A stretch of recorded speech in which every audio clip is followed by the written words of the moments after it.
O canal Aqui Tem História apresenta o Brasil, a Rainha Louca e a primeira fake news da nossa história. Entre os anos de 1815 a 1816 o Brasil possuía uma rainha que foi taxada de louca por seus opositores. Dona Maria I, chamada de a Piedosa por seus apoiadores e a Louca por seus opositores. Nascida em 17 de dezembro de 1734 no Paço da Ribeira, na cidade portuguesa de Lisboa, foi a primeira filha de Dom José de Bragança, então príncipe do Brasil, e sua esposa Mariana Vitória de Bourbon, infanta de Espanha. Quando seu pai subiu ao trono em 1750 como Dom José I, Dona Maria tornou-se sua herdeira presuntiva e recebeu os títulos tradicionais de Princesa do Brasil e Duquesa de Bragança. Casou-se com seu tio Pedro de Bragança, que subiria ao trono como Pedro III de Portugal. O casamento foi realizado na Real Barraca da Ajuda a 6 de junho de 1760. Dona Maria I foi a primeira rainha reinante de Portugal.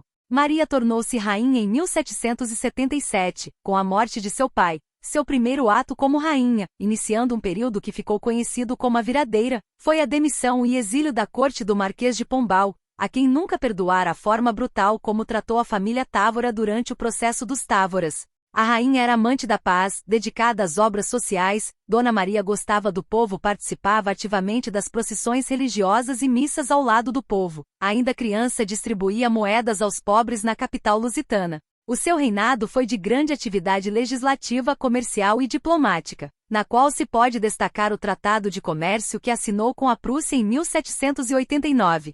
Desenvolveu a cultura e as ciências com o envio de missões científicas a Angola, Brasil, Cabo Verde e Moçambique, e a fundação de várias instituições, entre elas a Academia Real das Ciências de Lisboa e a Real Biblioteca Pública da Corte. No âmbito da assistência fundou a Casa Pia de Lisboa. Fundou ainda a Academia Real de Marinha para a formação de oficiais da Armada. Em 5 de janeiro de 1785 promulgou um alvará impondo pesadas restrições às atividades industriais ao Brasil, como por exemplo proibir a fabricação de tecidos e outros produtos. Durante seu reinado ocorreu o processo, condenação e execução do alferes Joaquim José da Silva Xavier, o Tiradentes. Era, no entanto, dada a melancolia e fervor religioso de natureza tão impressionável que quando ladrões entraram em uma igreja e espalharam hóstias pelo chão, decretou 9 dias de luto, adiou os negócios públicos e acompanhou a pé com uma vela a procissão de penitência que percorreu Lisboa. Mentalmente instável desde 10 de fevereiro de 1792 foi obrigada a aceitar que o filho tomasse conta dos assuntos de Estado. Obcecada com as penas eternas que o pai estaria sofrendo no inferno, por ter permitido a Pombal perseguir os jesuítas, o via como um monte de carvão calcinado. Para tratá-la veio de Londres o Dr. Willis, psiquiatra e médico real de Jorge III, enlouquecido em 1788, mas de nada adiantaram seus remédios evacuantes. Em 1799, sua instabilidade mental se agravou com os lutos pelo seu marido Pedro III, falecido em 1786, e do seu filho, o príncipe herdeiro José, duque de Bragança, príncipe da Beira, príncipe do Brasil, falecido em 1788, de varíola, aos 27 anos, com a marcha da Revolução Francesa, e com a execução do rei Luís XVI de França na guilhotina. Por isso João, seu segundo filho e herdeiro, que futuramente se tornaria João VI de Portugal, assumiu a regência. Em 1807 a família real portuguesa transfere-se para o Brasil devido a invasões napoleônicas.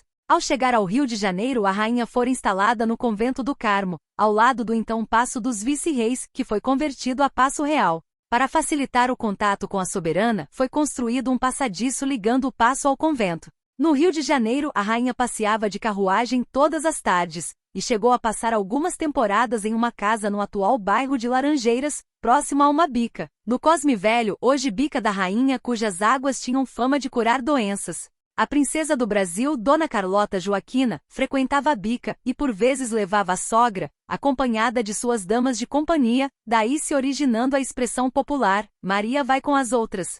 Sempre dizia quando via o neto Dom Pedro I, para este há de ser a minha coroa. Era muito grande o afeto que a soberana nutria por aquele neto, no qual naturalmente via após seu filho a continuidade de sua dinastia, a Sereníssima Casa de Bragança. Dona Maria viveu no Brasil por 8 anos, sempre em estado de incapacitação.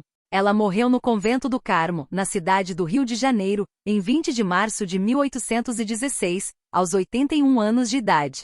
Após as cerimônias fúnebres, seu corpo foi sepultado no convento da Ajuda. Em 1821, após o retorno da família real para Portugal, seus restos mortais foram transladados para Lisboa e sepultados em um mausoléu na Basílica da Estrela, igreja que ela mesma mandou erguer. Dona Maria foi vítima da primeira fake news disseminada pela oposição, que já se sentia incomodada com uma mulher no poder absoluto do Império Brasil-Portugal, pois sua doença naqueles tempos era sinônimo de culpa e pecado. Só no final do século XIX a psicanálise vai conseguir dissociar a questão místico-religiosa da loucura. A culpa era uma constante nesses diagnósticos. Até o século XVIII, os livros de medicina portugueses diziam que a melancolia era o sopro do diabo. Dona Maria I acreditava piamente nisso. Fato é que Maria I foi muito popular, e sua queda foi muito sentida pela população. O canal Aqui Tem História agradece sua audiência, solicita seu joinha, inscreva-se no canal, ative os sininhos das notificações, compartilhe os nossos conteúdos e até breve.